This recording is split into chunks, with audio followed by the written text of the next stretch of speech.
Hello, hello, hello. Good evening. Kaya, kung bakit kayo nagtataka ka, bakit dito ako nag-video? Kasi, ang aking place sa pagtulog, iniba ko na. Dito na ako ngayon. Dati dyan ako natutulog sa gitna. Yan, ngayon, iniba ko na siya. Dito naman siya, kaya maglilinis ako ngayon. Para kapag makakapagpahinga na tayo. Wait lang guys. Kaya yun guys, dito natin umpisahan. Yan. Ito tayo mag-umpisa.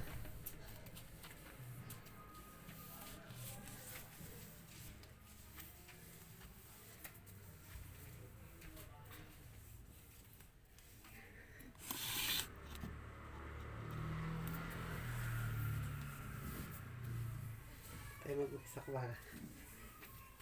Pero linigin mo din natin yung gitna.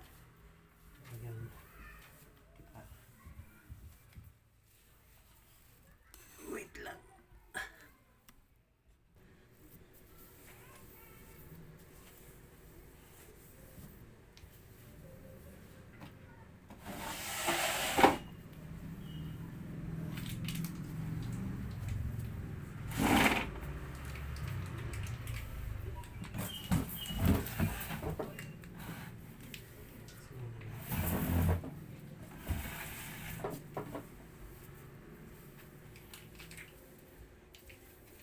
Guys, totoo.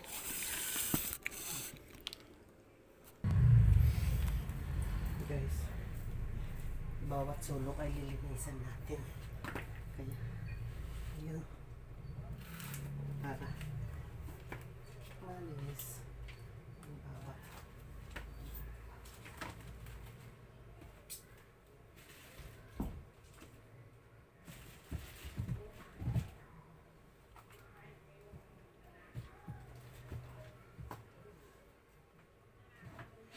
Tinago na natin. Ayan. Ito yung sandals. So,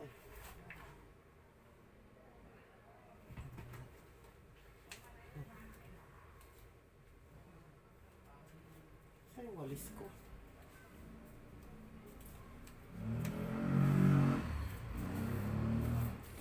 Oops. Ayan.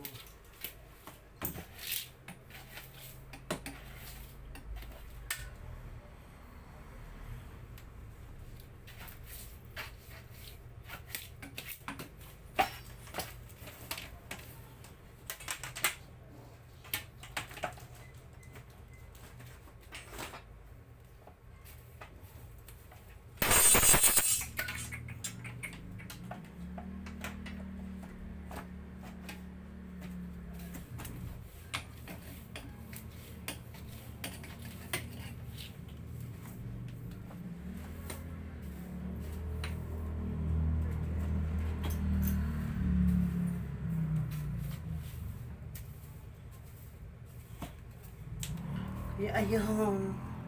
Ating pupunasan yan kasi madumi siya.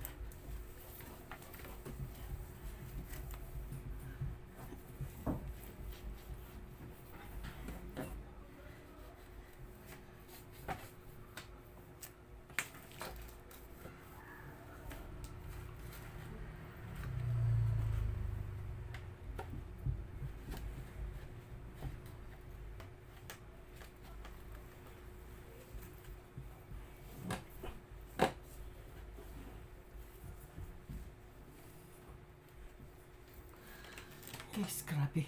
Pakadumi. Ayun o. Kaya yun guys, bawat sulok linisan natin para matanggal yung dumi.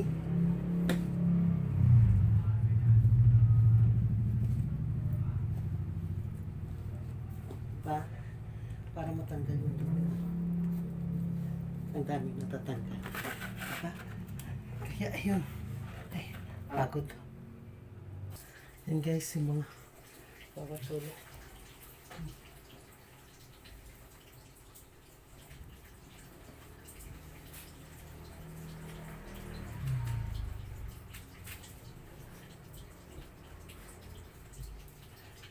Para masarap ang ating tulog. Diba?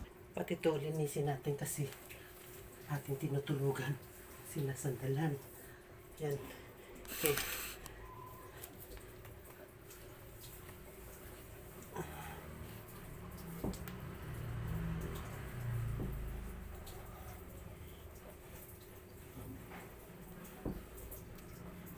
Diba?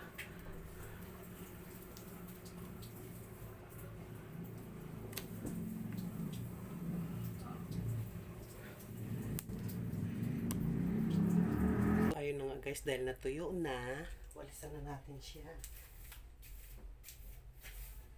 Siyempre kailangan matulog tayo ng malinis. Diba?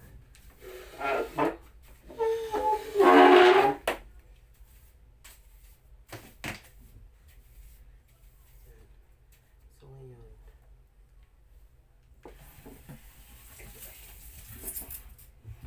ito natin yung ito natin siya.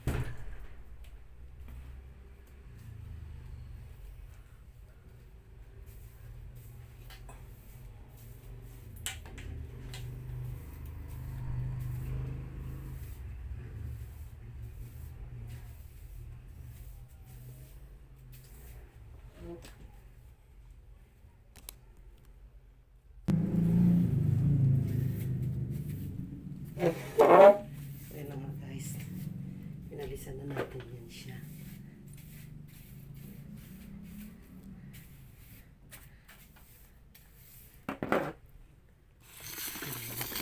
Ang walis ko ay dito na naman.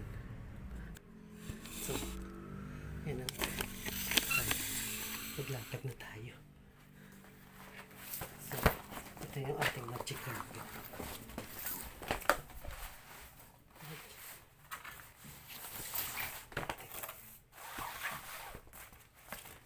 Yung ating magic carpet.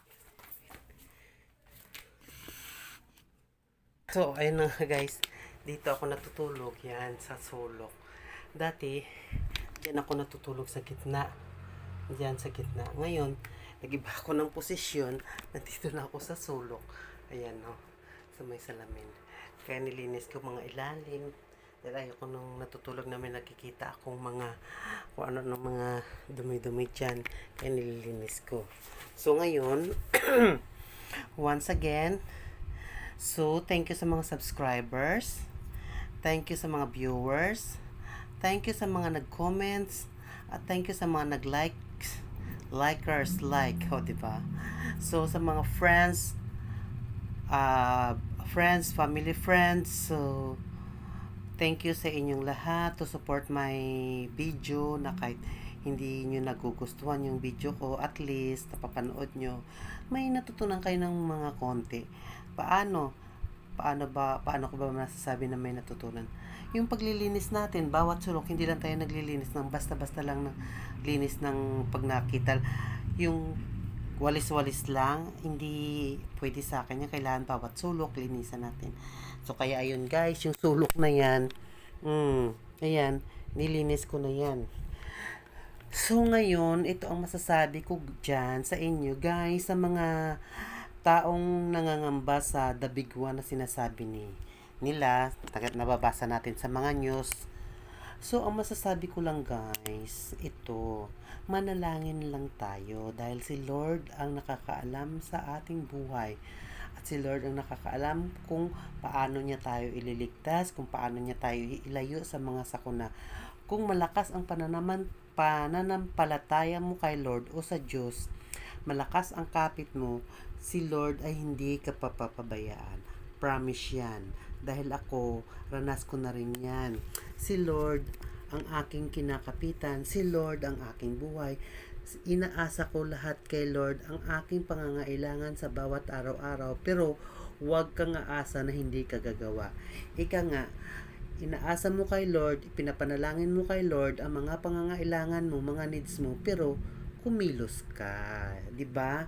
Huwag lang yung puro Lord, uupo lang ako, ibigay mong ganito ko, hindi ganoon, 'di ba? Ay, galing-galing ko. So ayun guys, so panatag lang tayo. Kapit lang kay Lord, always pray. Kahit saan tayo magpunta, kahit sa CR, kahit saan man, basta saan man tayo makarating, kung saan man tayo dadalhin ng ating paa, manalangin lang tayo kay Lord na, Lord, ilayo niya tayo sa mga sakuna.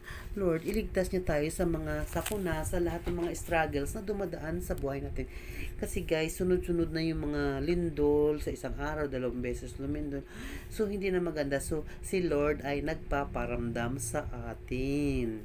So, kung nagpaparamdam si Lord sa atin, ano ang dapat natin gagawin? Siyempre, manalangin tayo sa Kanya kasi hindi naman natin sinasabi na I am a perfect person. Hindi ko sinasabi na perfect ako. Ang pinaparamdam lang ni Lord sa atin ay manalangin kayo. Kahit hindi tayo nagsisimba, basta kahit saang sulok kayo, huwag nyo kalimutan si Lord. Kasi si Lord ang nakakaalam sa buhay natin.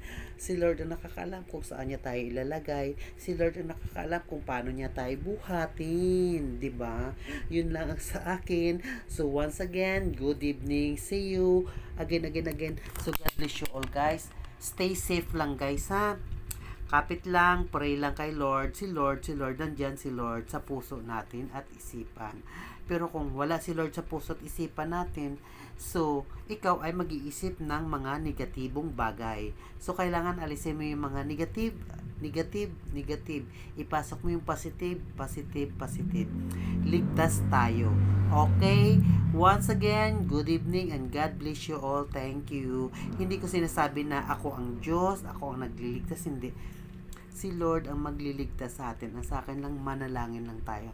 Kunting panalangin lang, taimtim sa puso at isipan, si Lord na ang bahala sa atin. Okay guys? So, walang sasama ng loob kung nagko-comment, kung may sinasabi ako, kung ano man. So, ito ay aking lang opinion ha. Hindi ko sinasabi na para lang sa inyo. Hindi, sa opinion ko lang to. Basta sa akin, pray lang tayo kay Lord, ha? Once again, kanina pa ako once again. Good evening. See you guys. Bye-bye.